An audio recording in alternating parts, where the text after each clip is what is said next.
Dzień dobry, Haniu, bardzo się cieszę na nasze kolejne spotkanie. Co mi dzisiaj przedstawisz, co zagrasz? No właśnie pomyślałam, że mogłabym dzisiaj zagrać Niguna, popracować trochę nad nim. Świetnie. Tak, żeby trochę zmienić klimat. Zmieniamy klimat tak jak pogoda w ostatnich dniach. Nigdy nie wiadomo, kiedy lunie deszcz albo spadnie burza. Doskonale, świetnie. Ja mam tutaj twoje nutki, także zamieniam się w słuch.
Wow. Wow, super. No powiem ci, że zaskoczyłaś mnie rzeczywiście, jak ta zmieniająca się pogoda. Wiesz, zaskoczyłaś mnie, bo no dawno nie słyszałam tak niesamowicie poruszającej i przemyślanej interpretacji tego utworu, a w szczególności w rękach osoby tak młodej jak ty. Więc nie wiem, skąd tutaj te wszystkie twoje pomysły, kto ci tutaj doradzał, kto tutaj ci pomagał w tym utworze. Jeśli nikt ci nie pomagał, to w ogóle już jestem w szoku. Ale... Jakoś tak po prostu, że ja tak czuję ten utwór. Jakoś tak jest, że gram i sama interpretacja mi się tak też nasuwa. Po prostu tak trochę instynktownie. No, ale to powiem ci, że naprawdę... to ci zazdroszczę tego instynktu. To już nawet nie tylko ja, ale to chyba wszyscy ci powinni zazdrościć, bo świetnie, naprawdę świetnie. A w ogóle znasz wszystkie te 3 części całego cyklu tego Balszem? Znam, tak, tylko nie grałam. Nie grałaś. Dwóch, ale znam. A skąd według ciebie taka popularność tego niguna, tej improwizacji, tak? Jak myślisz, dlaczego tak... W sumie z całego tego cyklu rzadko słyszy się go w całości, a najczęściej to jest praktycznie tylko ten nigun. Tak, no tak myślę, że on ma w sobie takiego najciekawszego. Jak słuchałam całości właśnie, to on ma coś takiego magicznego trochę w sobie, że tak on też na pewno daje dużą swobodę wykonawcy, bo jednak no, dużo jest takich miejsc, gdzie można to naprawdę rozmaicie zagrać, więc jest ta duża wolność. No, nie wiem, no tak trochę przemawia też i pewnie i do wykonawcy, i do słuchacza. No, zgadzam się z tobą w 100%. I też co mi osobiście, na mnie zrobiło też bardzo duże wrażenie, to ta swoboda z jednej strony, którą masz, a z drugiej strony, dlatego też chciałam mieć nuty, żeby sobie tutaj odświeżyć na bieżąco wszystkie jakby te rytmiczne niuanse i ty po prostu tutaj w rytmie jesteś bezlitosna, jakby w tym dobrym tego słowa znaczeniu, to znaczy nawet jakbym chciała tutaj coś się czepiać i marudzić i wybrzydzać, że a to nie za szybko, za wolno, no tutaj potraktowałaś to wręcz idealnie, to znaczy ten rytm naprawdę jest świetny, a przy tym jakby ja rzeczywiście odczuwam taką dużą swobodę. Wiesz, jest jeden taki fragment, który zawsze mnie zaskakuje, bo ten utwór do najbardziej skomplikowanych nie należy, natomiast tutaj na drugiej stronie, pod koniec drugiej strony, do skomplikowanych technicznie, to oczywiście miałam na myśli, a pod koniec drugiej strony tam się zaczynają takie akordy, które nie wiem z jakich. Po pierwsze, po co on tam wszystkie te akordy wpisał? Czemu to ma służyć? Jak to jest rzeczywiście wszystko niewygodne, ciężko to wszystko zagrać w takich dźwiękach. Te dźwięki są też nieoczywiste i zawsze to jakoś, jakkolwiek by to nie zagrać, zawsze to brzmi, jakby tam był jakiś błąd. No, one są trochę wredne. No wredne. Wredne. Takie... Czy jest jakaś szansa, żeby je odwrednić, używając takiego neologizmu językowego. Co tu zrobić, żeby one jakoś można je było, żeby wiesz, to brzmiało, bo to nawet widać, wiesz, jak gra, że przychodzi to miejsce i po prostu tu wiesz, włosy na głowie stają, przerażenie w oczach, tutaj wiesz, ciało nagle jakby w ogóle nie było, to jakby to nie byłaś ty i tylko jesteś na takim stand-by'u, na takim przeczekaniu, że Boże, żeby to miejsce już jak najszybciej przejść, żeby to tylko przejść, żeby już to było za mną, tak? Co tu zrobić, żeby jednak jeszcze mieć trochę większą przyjemność też z gry tego fragmentu? No właśnie tak się zastanawiałam, bo to ułożenie, w sensie mam wrażenie, że niby ten utwór jest wolny, ale w tym momencie mam mało czasu. Chyba, że może ja sama sobie daję tutaj w tym momencie za mało czasu na zagranie tych, żeby tak spokojnie sobie ustawić i... Wiesz, no i niby jest poco sostenuto, czyli teoretycznie mamy takie zielone światło od kompozytora, że nie musimy się jakoś specjalnie spieszyć. Z drugiej strony grasz w oktawach i w różnych dwudźwiękach, są akcenty, kropki. Wcześniej jeszcze jest poco animando, wcześniej jeszcze poco meno lento. Nie wygląda mi to jakoś na szczególnie wolne miejsce. No właśnie. No właśnie, no właśnie.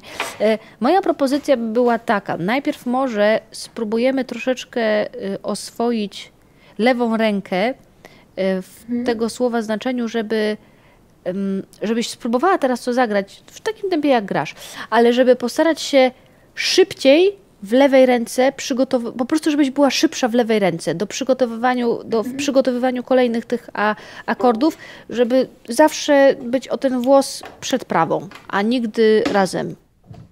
Dobra. A już od samego tego miejsca? Od samego tego miejsca, tak, tak, tak.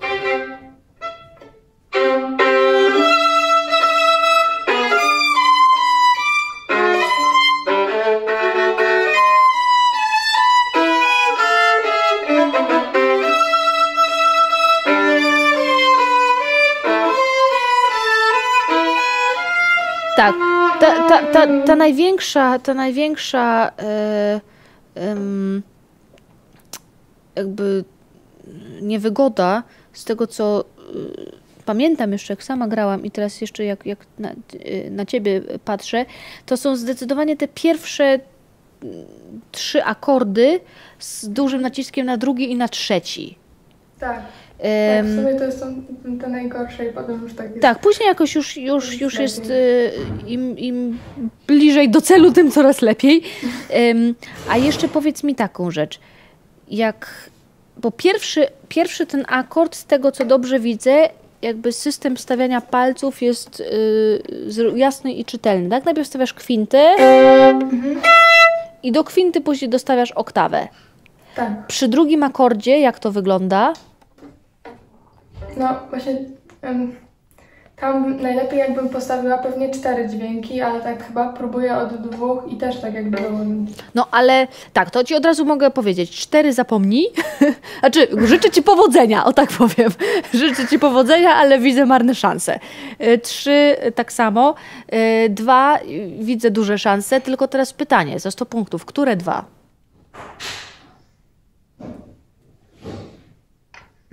No bo te domne są takie dosyć trudne, żeby takie... Może od góry bym zaczęła, bo zawsze zaczynam od dołu. No dobra, to jeszcze jest trzecia szansa, jeszcze trzecia opcja. Skoro nie od dołu, skoro nie od góry, to... Że w środku? No, dokładnie. Tak? No i wiesz dlaczego? Zaraz ci to wytłumaczę. Nie wiem na ile... Ciężko z tej perspektywy ocenić, na ile twoja ręka jest duża i palce są rozciągnięte. Wydaje się być taka sporawa, aczkolwiek, aczkolwiek obojętnie, czy ktoś dysponuje dużą czy małą ręką, każdemu zawsze przyda się odrobina wygody, tak? Jeżeli ustawisz sobie najpierw te 2 środkowe dźwięki, czyli jakby ustawisz rękę w bardzo optymalnej pozycji i teraz do tego jakby dokładasz 4. palec i lekko wyciągasz pierwszy. I tak zbudowany akord nie generuje żadnych napięć w lewej ręce. Teraz dla porównania zbuduj sobie ten akord od 1. palca.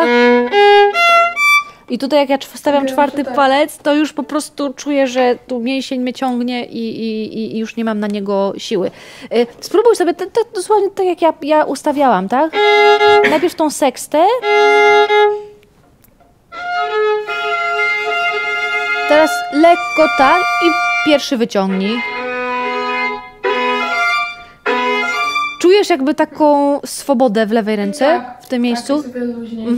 Dobra, idźmy do kolejnego akordu. On jest jeszcze niżej, więc on jeszcze będzie dokładnie w tym samym systemie.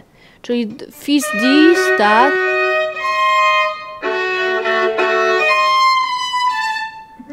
też widzę nawet po minie, że nie generuje żadnych trudności ten akord. Dobra.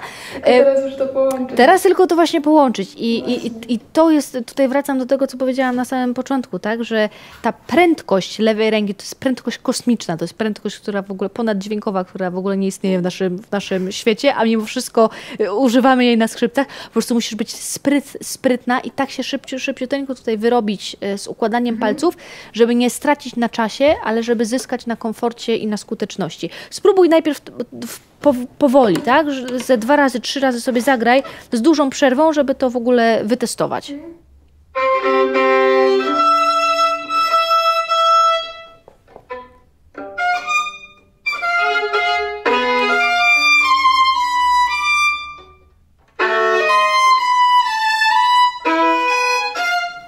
Jak dla mnie problem z intonacją się jak gdyby skończył.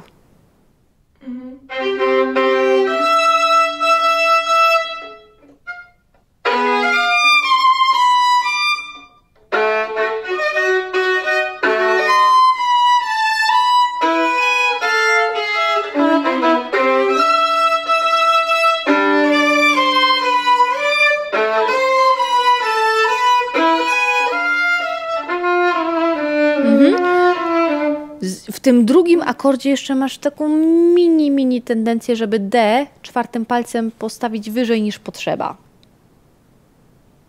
To D jest nie aż tak wysoko. Ono jest w sumie w kontekście F, które grasz 3. palcem, to jest ta sama pozycja, więc może niepotrzebnie ten 4. palec jest tak wyciągany przez ciebie. Spróbuj jeszcze raz.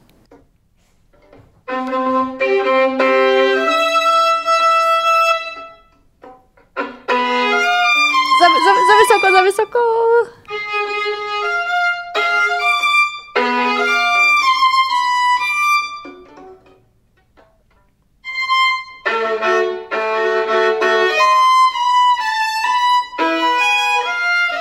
Tak, więc to sobie spokojnie, to sobie spokojnie po prostu musisz pograć, poskładasz sobie te wszystkie akordy, ale też nie wiem, czy zauważyłaś, że wraz z poprawą tej intonacji też zupełnie inaczej zaczęła prawa ręka się zachowywać. To jest też dla mnie zawsze taki magiczny moment, że pracujemy nad jedną ręką, a automatycznie druga ręka też ulega poprawie. Teraz na czym polega różnica? Dlaczego teraz jest lepiej niż to, co było wcześniej? Ponieważ nie mocujesz się z lewą ręką, prawa ręka przestała rzucać smyczkiem o strunę. I teraz też, nie wiem, czy zauważyłaś, ten dźwięk jest bardziej brzmiący, ma więcej alikwotów, więcej tego środka brzmieniowego i to wszystko jakoś się teraz tak, jak to się mówi, do kupy składa. Teraz to wyszło automatycznie, ale ja ci jakby też na to zwracam uwagę, żebyś miała tego świadomość, że teraz fajnie było samo, ale wcale tak nie musi być kolorowo i też o to dbaj po prostu z poziomu tej prawej ręki, tak, żeby nigdy po prostu smyczkiem nie uderzać, bo jak uderzysz ten akord, to prawdopodobnie ta struna lekko skiksuje, a ponieważ mamy dużo krzyżyków, takich nieoczywistych dźwięków, to wrażenie dźwiękowe, które do mnie dociera, jak ja tutaj siedzę i słucham, to mój mózg informuje mnie, pomyliła się, a co jest w ogóle nieprawda, bo dźwięki grasz dobre, tylko wrażenie jest jakby były nie te. Super, dobra, to mamy mniej więcej przegadane. Coś ja jeszcze tutaj chciałam takiego, daj mi sekundę, żebym ja sobie przypomniała jeszcze. To było super. Super. A, jeszcze chciałam poprosić, już na 4. stronie, jakbyś mogła jeszcze zagrać to od ad libitum, od 3. linijki w połowie. Dobra.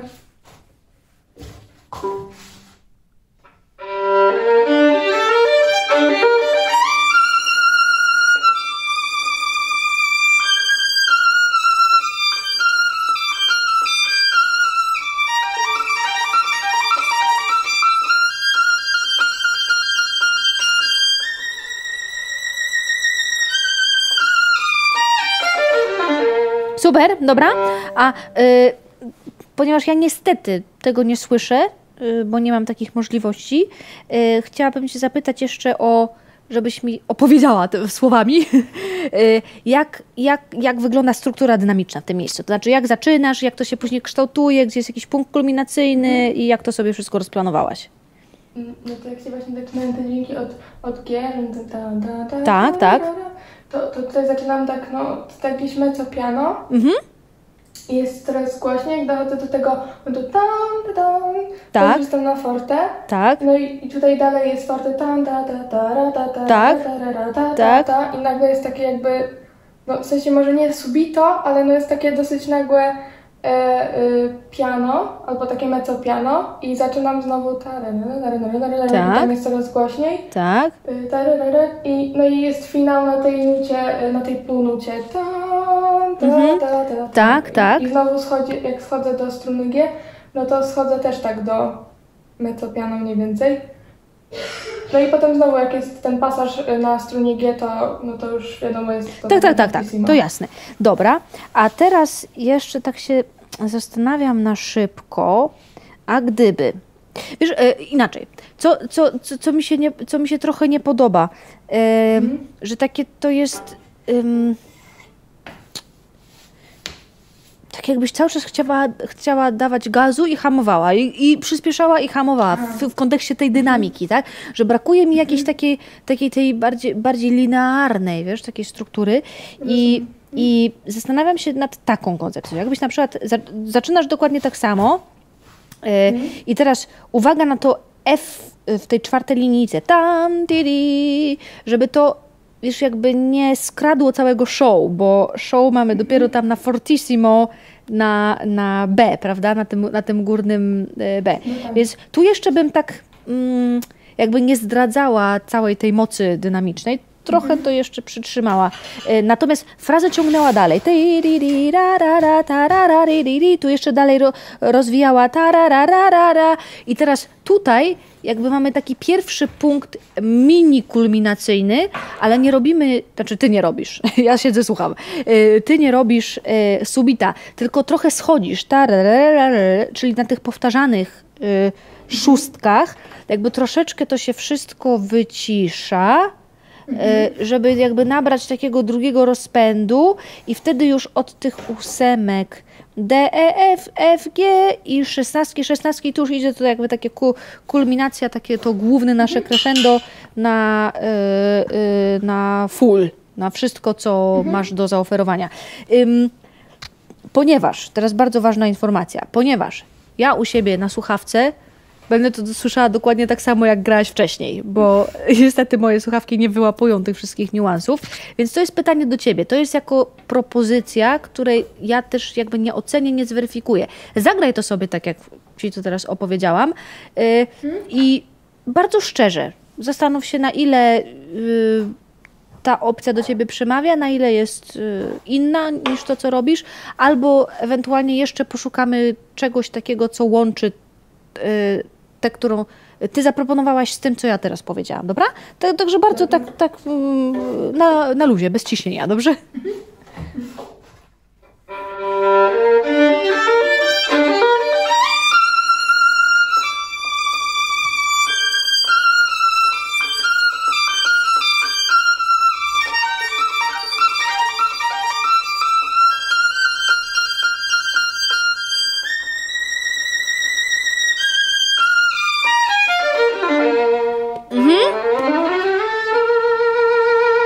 Super. U mnie, powtarzam, u mnie brzmi dokładnie tak samo, jak było poprzednio, ale wierzę ci, że grałaś zupełnie inaczej.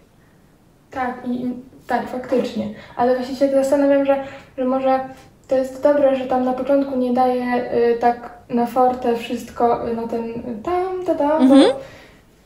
bo jeszcze sobie daje trochę czas, żeby tak zbudować to napięcie, ale tak od razu. I nawet właśnie chyba bardziej mi się podobało, jak nie było to takie subito piano, tylko tak wyciszyłam, ale wszystko było tak dosyć stopniowo i potem znowu poszłam tak naturalnie do tego fortissimo, więc to dobrze mi się grało. Tak, wiesz, też tym trochę charakteryzuje się też improwizowanie, w ogóle improwizacja, tak? Że to nie jest zbiór jakichś przypadkowych takich elementów, które nam nie wiem, wpadają, tak? Tylko jednak jakiś tam związek przyczynowo-skutkowy istnieje, tak? Nawet już nie mówimy o improwizacji życiowej, tak? Bo to zupełnie co innego, ale ograniczmy się do tej improwizacji muzycznej, tak? Że nawet jeżeli mamy z pozoru jakieś tam harmonie, czy rytmy, czy melodie, które na pierwszy rzut oka mogą się wydawać, że do siebie nie pasują albo są przypadkowe, gdzieś jednak ta dobra improwizacja, czy ten dobry improwizator, muzyk, artysta, jest w stanie to tak wszystko połączyć, że słuchając masz wrażenie, że wszystko to do siebie pasuje. I domyślam się, że właśnie w tej drugiej opcji jakby ta improwizacja może bardziej się tak zazębiać w tej swojej ekspresji. Tak było. Tym niemniej, pamiętaj, że to jest też jakby jedna opcja z, nie wiem ilu, 20, 50, tyle ile twoja wyobraźnia jest w stanie ci wygenerować. Nie trzymałabym się jej kurczowo, w takim sensie, że teraz, wiesz, po prostu tutaj decydujesz, tak, to jest moja koncepcja, moja improwizacja, tutaj tak to chcę zagrać i teraz już żadnych innych pomysłów nie przyjmuję, tak? Już mam, lista jest zamknięta na pomysły. Bądź jeszcze jakby tutaj otwarta i taka właśnie też otwarta w takim tego słowa znaczeniu, że myślę, że wiesz, o czym mówię, że jak czasami gramy na koncercie, to pod wpływem chwili czasami przychodzą nam różne pomysły do głowy, takie, których nawet wcześniej w ogóle nigdy nie mieliśmy okazji wypróbować. Ja uważam, że to jest w ogóle genialne. To jest bardzo często właśnie. Po prostu tak pod wpływem emocji też się trochę to zmienia. Tak. I to się zmienia i uważam, że pewnego rodzaju wielką szkodą dla sztuki, w ogóle dla muzyki, jest w tym momencie to takie kurczowe trzymanie się planu, że nie, ja tutaj sobie zaplanowałam, ma być tak i tak, tutaj wszystkie znaki na niebie, na ziemi podpowiadają, że a weź tutaj zagraj, nie wiem, w głosie, ciszy, trochę rozwiń, albo nie wychylaj się aż tak bardzo, tak, albo daj sobie trochę przestrzeni, trochę czasu. I bycie zupełnie nieczułym na takie bodźce, które nas otaczają, jest, ja uważam, błędem. I tak jak powiedziałam, z ogromną szkodą dla muzyki. Ale wychodzenie z taką koncepcją, że dobra, to zobaczymy, co będzie dzisiaj, tak? Planu nie mam żadnego, jestem otwarta na to, co się dzisiaj mi na scenie przydarzy. Jest po prostu nieodpowiedzialnością, tak? I uchwycenie tego balansu jest szalenie istotne. Stąd też z mojej perspektywy jakby wypróbowanie tej maksymalnej ilości opcji, które bez tego wpływu emocji z tu i teraz, tak? Mogą ci przyjść do głowy. Jakby też gwarantuję, że to ty nie będziesz zaskoczona, bo ty nie masz być zaskoczona na koncercie czy podczas występu. To słuchacz, tak? To ja jak tutaj siedzę, ja mam mieć takie wrażenie, o wow, ale to było niesamowite, tak? A ty masz stać na scenie, a dobra, ja tutaj wszystko wiem, ja sobie tutaj ja to przewidziałam, że tak to się skończy, tak? Także taka jest w tej improwizacji, w improwizacji taka jest twoja rola, a to ja mam się czuć wodzona za ten przysłowiowy nos. Zgadzasz się? Dobrze, tak. Świetnie. Dobrze, to wrócimy sobie jeszcze do samego początku, bo jeszcze zobaczę, mamy chwilkę. Mamy jeszcze troszeczkę czasu, świetnie. Tak, to jeszcze bym cię poprosiła o sam początek.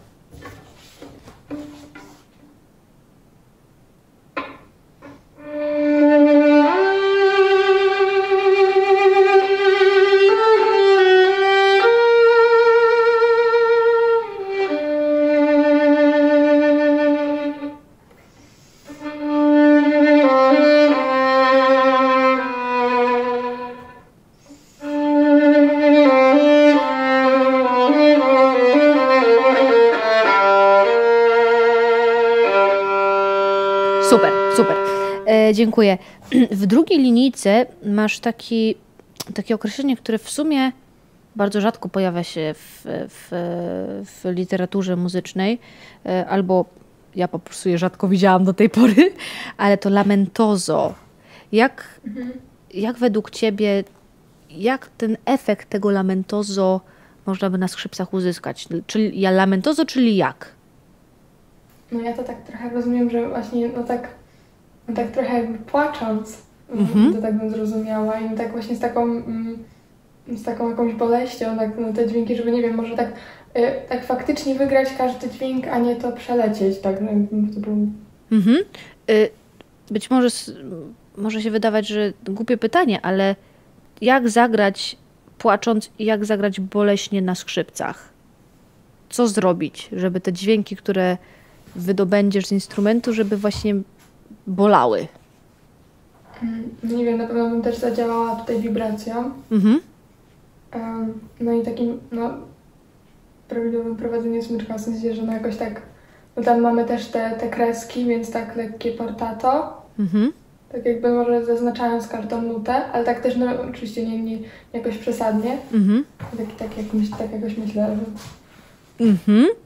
A jeszcze wracając do tej wibracji, co z tą wibracją? Jaka ona by mogła być? No, jak ja sobie tak myślę w głowie na przykład, to ten pierwszy dźwięk, to D, to bym jakoś tak może trochę bardziej zawibrowała. Tak jakby... To pierwsze D... To jest ten pierwszy tak. Tak, na 2/4. No to nie wiem, no tutaj może tą prędkością wibracji bym tak zadziałała. Ale nie jestem pewna. A czy mogłabyś jeszcze poszukać jakby tej ekspresji, bo nie wiem, czy zgodzisz się ze mną, że ten lament, tak, ten ból nie ma takiej też wartości stałej, że po prostu jest dramat, siedzisz, ryczysz i jest w ogóle wszystko źle. Tylko to jest rodzaj takiego bólu, nie wiem, takiego lamentu, który ja odczuwam akurat w tym konkretnym miejscu, który jakby jest taki zmienny, że on raz jest większy, raz jest mniejszy, raz szlochasz tylko, a raz po prostu ryczysz, raz jakby no, odczuwasz taki jakiś smutek, raz po prostu serce ci się rozdziera na pół. I dla mnie każda z tych nut tutaj ma troszeczkę właśnie inną pod tym kątem ekspresję, że te niektóre są po prostu tylko smutne, takie no ale jeszcze nie dramatycznie lamentujące, drące się w niebogłosy, tak? A z kolei wraz z tym crescendem jeżeli bym miała wskazać ten moment, kiedy to serce się rozdziela na pół, tak? To gdzieś ta trzecia linijka, ten początek trzeciej linijki, to tam gdzieś chyba już właśnie nie będzie czego zbierać. Innymi słowy, wiesz, trochę bym bardziej brakuje mi słowa, bardziej zróżnicowała. Dokładnie, dziękuję, wyjęłaś mi dokładnie z ust. Bardziej bym zróżnicowała, wiesz, te wszystkie zabiegi, czyli jakby rób dokładnie to, co robisz, ale świadomie jakby dobieraj środki do tego, co chcesz w danym momencie uzyskać. Spróbujmy i jeszcze raz jakby przypominam, że od oceny jesteś ty. Ja tylko siedzę i komentuję. Ale jak to będzie słychać, to ty będziesz najlepiej wiedziała. Dobrze. A to od początku, czy już od tego? Nie, od tej już drugiej linijki.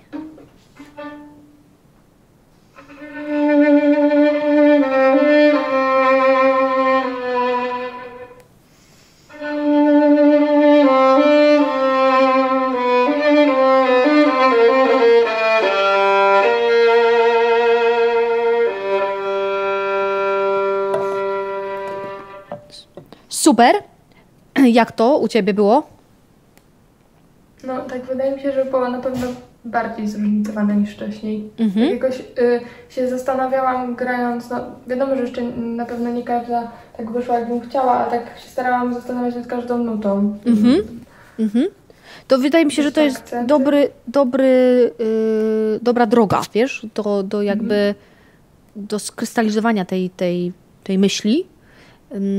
Natomiast jeszcze, wiesz, bym poprosiła cię o spróbowanie, jeszcze raz, jakbyś mogła zagrać, takiej dość może dziwnej koncepcji, ale to B, to takie najbardziej dramatyczne B, czyli pierwsza nuta z trzeciej linijki, jakbyś mogła włączyć wibrację naprawdę na taki na takiego maksa, po prostu tak jakbyś na pilocie już ostatnią kreskę wcisnęła i żeby to ostatnie B było już tak najbardziej dramatyczne, już po prostu wiesz o co chodzi, żeby Tak. no już przenikało naprawdę, aż w kości szło.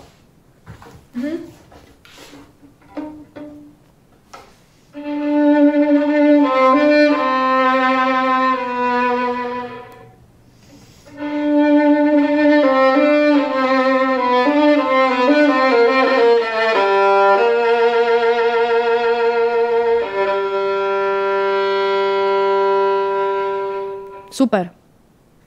Jak u ciebie? No intensywnie. No intensywnie, tak. Ale też weź pod uwagę, skoro już jesteśmy też przy tej intensywności, żeby też nie przesadzać z wolumenem, żeby to nie było jakby zbyt głośne, bo nie o to chodzi nam tutaj, żeby się wydzierać, tak? Tylko żeby jakby odczuwać dość mocno i całym ciałem ten lament, ten ból. Tak, także... Tak sobie tylko myślę właśnie, że przed tym B może bym tak przygotowała, że jakby trochę już tak zeszła z tą wibracją, zeszła, no właśnie coraz bardziej pokazywała tą intensywność, żeby tak nie było, żeby nagle to B jest takie... Tak, słusznie, oczywiście. Oczywiście i też, żeby mimo, że jest crescendo, tutaj kompozytor jakby się nie do końca wypowiedział, czy ma być crescendo do mezzo forte, do forte, czy do fortissimo, ale myślę, że też zgodzisz się ze mną, to nie jest jeszcze najgłośniejszy fragment tego utworu. A też G-struna prowokuje, nie? Prowokuje do takiego pociągnięcia, takiego mięsistego pociągnięcia smyczkiem, że aż się chce po prostu tutaj te wszystkie alikwoty wydobyć, więc to, żebyś też ostatnim gdzieś tam ostatnią częścią ucha miała jeszcze trochę nad tym kontroli. Dobrze. Tutaj w tym pasażu jeszcze na pierwszej stronie tam chyba się cofnęłaś, jeżeli dobrze pamiętam, jakaś tam nie ta nuta się przyplątała. Czy to było tu? Czy to było... Tak, to był ten na samym końcu, na końcu tej ostatnia linijka pierwszej strony. To ja chyba tam zagrałam H, a nie B. Dla świętego spokoju, wiesz co, jakbyś mogła zacząć jeszcze od a tempo 3 linijki od końca i dograć do końca ten fragmencik.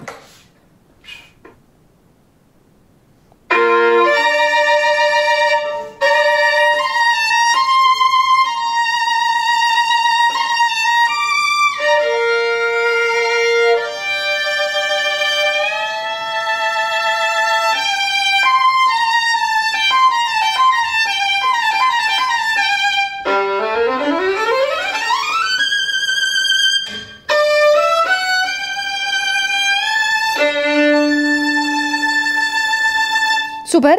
A powiedz mi jeszcze, czy też w założeniu ta gama jakby ma być utrzymana w jednym tempie, czy ona ma przyspieszać, ona ma zwalniać? Jaki jest pomysł na tą gamę? W założeniu to ona chyba powinna się tak rozpędzać. Znaczy wiesz, powinna jak tak, powinna. W sensie... Jest ad libitum, co zdecydowanie niweluje słowo powinna. W sensie w moim założeniu. Aha, tak. Aha. No tak myślałam, żeby... Tylko, że też nie aż tak w nieskończoność, żeby to dopiero na samym końcu, tylko tak gdzieś może same pierwsze dźwięki trochę rozszerzyć, ale potem dokładnie. Dosyć w tempie. Też to tutaj zgadzam się z tym wnioskiem, zdecydowanie, żebym po prostu spokojnie trochę zaczęła.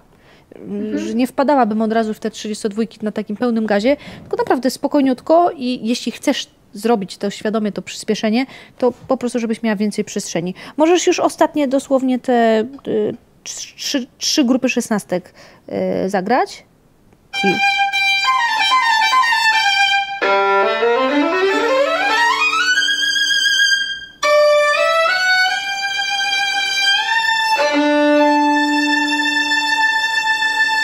Tak, dzięki temu też jakby to napięcie wynikające z tego pochodu tych dźwięków w górę, rzeczywiście ma teraz swoją moc i jest bardzo wyraziste. Super. Słuchaj, ja więcej tak naprawdę nie mam nic już... Mogę?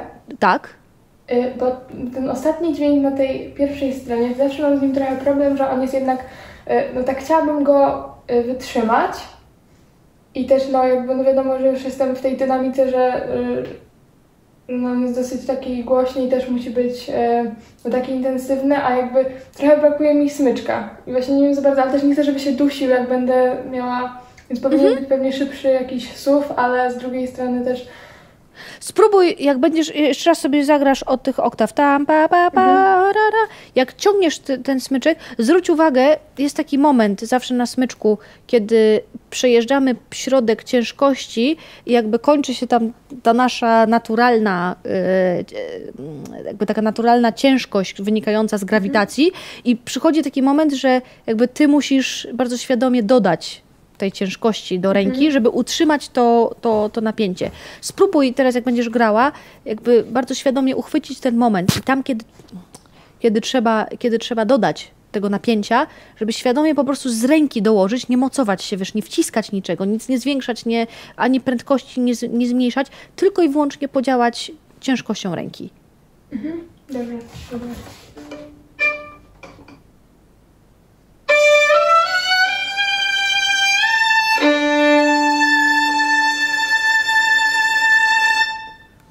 Wiesz, w środku ten dźwięk się łamie. Nie wiem, znaczy przynajmniej u mnie, czy u ciebie też.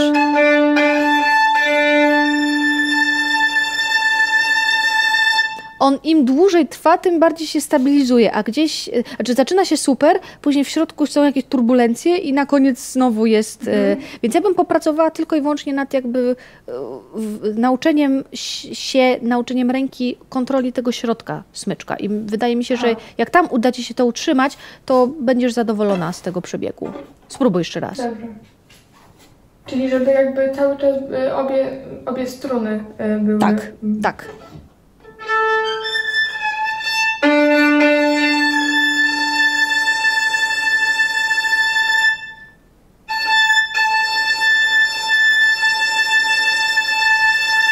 Tak, a czy też czujesz ten moment jakby, że przechodzisz na ciężar ręki taki świadomy, a nie naturalny? Jak ciągniesz smyczek?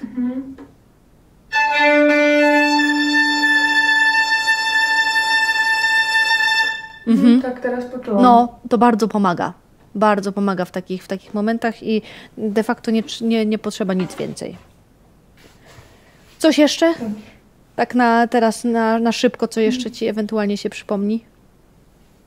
No tak chyba już no, te akordy to też będę wiedziała, jak podejść do tych innych. Też Tak, się przekłada to są też. dokładnie taki sam system. No wiem, że muszę pamiętać też o tym, żeby czasami jakby chyba nie skontroluję ręki, zanim i ona jakby tak walnie ten smyczek o tą strunę i to niestety no też dźwiękowo no nie jest dobre, ale to nad tym muszę po prostu jeszcze trochę tego popilnować. Tak, to jest taki odruch po prostu, nawyk, który mamy, albo go nie mamy, lepiej go nie mieć. Tak, ale myślę, że to chyba nie mam jakichś Super, pytań. to ja ci bardzo gratuluję, naprawdę doskonałe dzisiaj wykonanie mi zaprezentowałaś. No i co, widzimy się niebawem. Tak. Do zobaczenia. Tak. Do widzenia. Bardzo dziękuję. Bardzo proszę, do widzenia.